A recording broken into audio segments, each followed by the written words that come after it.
ser una fecha del conjunto de las fuerzas políticas del país. Gracias, señor presidente. Muchas gracias, concejal. Concejal Bres. Gracias, señor presidente. Voy a hacer un paralelismo, porque si bien ayer se cumplieron 72 años del surgimiento del movimiento político más importante de la historia de nuestro país, también se cumplieron 3 años del fallecimiento de don Antonio Cafiero, el 14 de octubre. Y me parece que,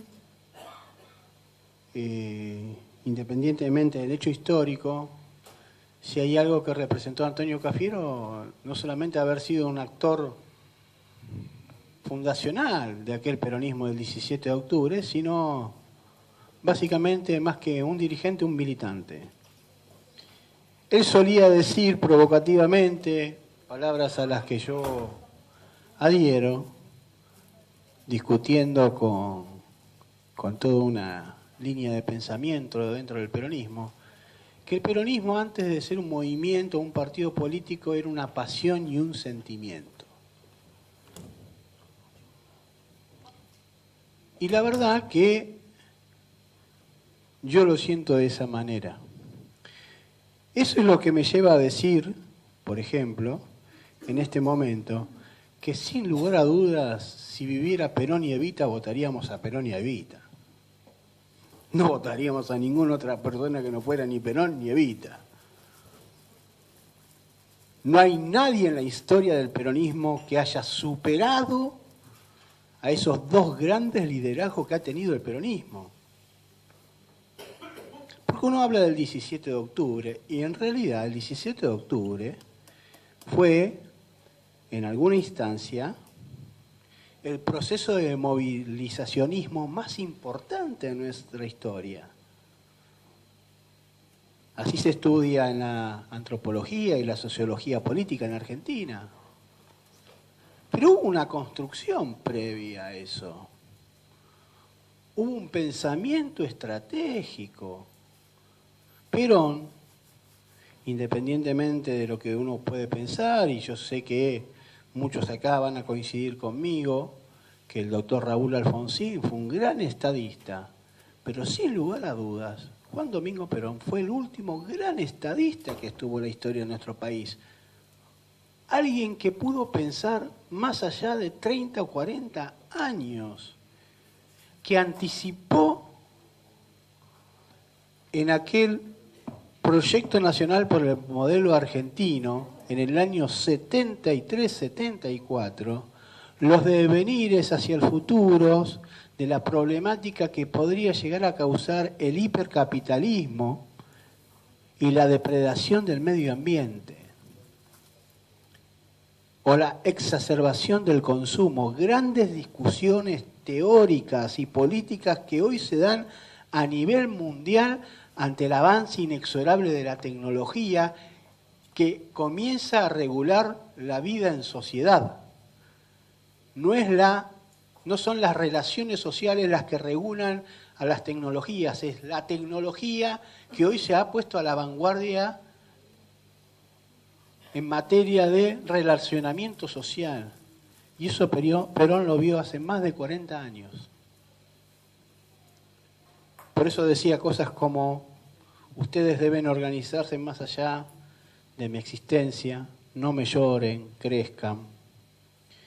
Dijo, por ejemplo, el 17 de octubre de 1946, una frase muy breve, pero que a todos los peronistas, a todos los que formamos parte del Partido Justicialista, porque pareciera hoy que el Partido Justicialista es algo distinto al peronismo.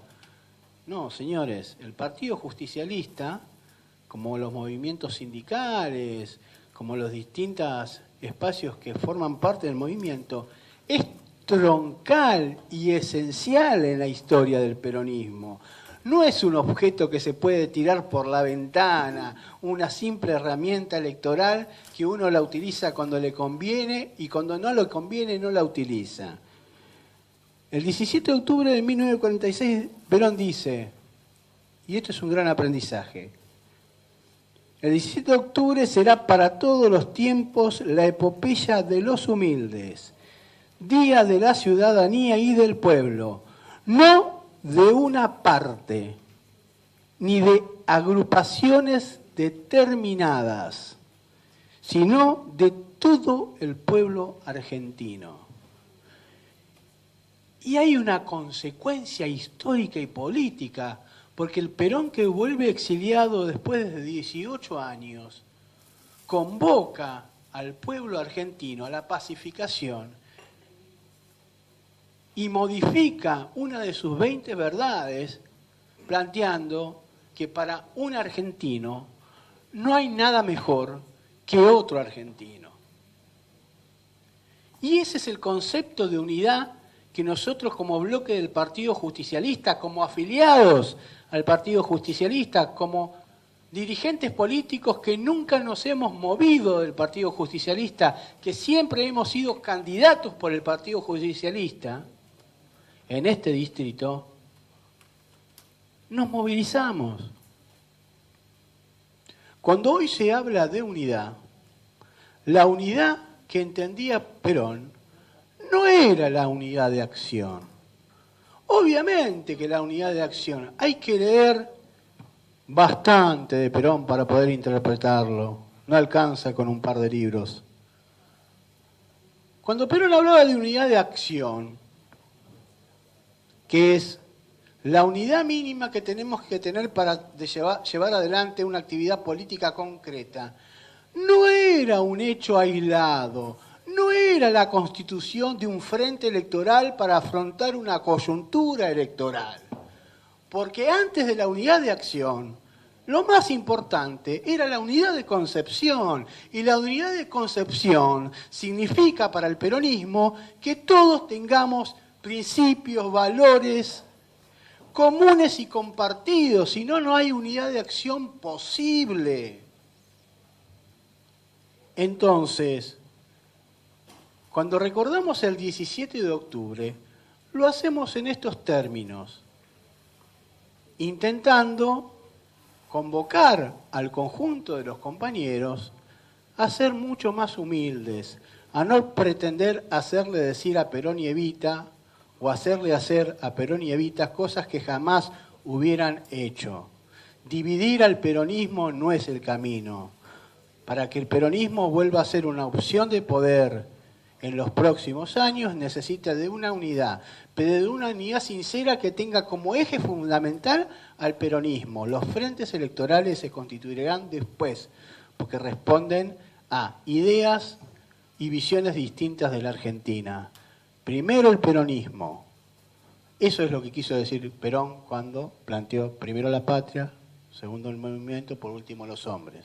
Cuando interponemos primeros a los hombres o a las mujeres, o cuando creemos que el peronismo se guía por liderazgo, dirigentes o conducciones, y planteamos que en su lugar, que son jefaturas o comisarios políticos, discursos más cerca de las corporaciones y de las empresas, estamos en el camino equivocado. La unidad del peronismo la construimos entre todos los peronistas. Nada más, señor presidente.